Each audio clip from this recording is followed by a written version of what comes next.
माझं शेतीतून तुझं शेतीतून मित्रांनो, या दोन वाक्यांनी लाखो शेतकऱ्यांचं कुटुंब कोर्टात उभं आहे. बांधावरून होणारे वाद, मानसिक त्रास आणि आर्थिक त्रास, शेतकऱ्यांचं यामुळे अक्षरशः दिवाळा निघाला आहे. आणि या सगळ्यावरचा एकमेव उपाय म्हणजे जमीन मोजणी. पण अर्ज केल्यावर 6-8 महिने फक्त वाट पहा. जर मोजणी झाली तर ओळखीचा जर अधिकारी असेल तर त्यामध्ये अहवालामध्ये फेरबदल. पण आता महाराष्ट्राचे महसूल मंत्री श्री चंद्रशेखर बावनकुळे यांनी सर्वात मोठे आणि महत्त्वाचा निर्णय घेतलेला आहे. त्यांनी एक GR काढलेला आहे आणि त्या GR नुसार आता अर्ज केल्यापासून फक्त 30 दिवसांमध्ये तुमची जमीन मोजणीची प्रक्रिया पूर्ण होणार. यामध्ये पोटहिस्सा, बिनशेती, सीमांकन अशासारखे प्रकरणे फास्ट ट्रॅकवरती चालवण्यात येणार. महत्त्वाचं म्हणजे परवानाधारक भूमापकांना जमीन मोजणीचा अधिकार यामध्ये मिळालेला आहे. आता खाजगी भूमापकांमुळे कामाला वेग येणार आहे.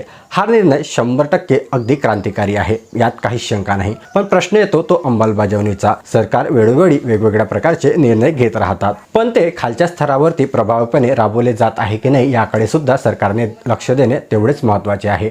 हा 30 दिवसाचा नियम प्रत्यक्षात जमिनीवर उतरणार आहे का? तुम्हाला याबद्दल काय वाटतं? तुमच्या गावातील बांधावरचे वाद खरंच मिटतील का? तुमचा अनुभव, तुमचे मत कमेंट बॉक्समध्ये नक्की लिहा. आणि अशाच प्रकारचे नवनवीन माहिती मिळवण्याकरता आपल्या चॅनलला लगेच सबस्क्राईब करा.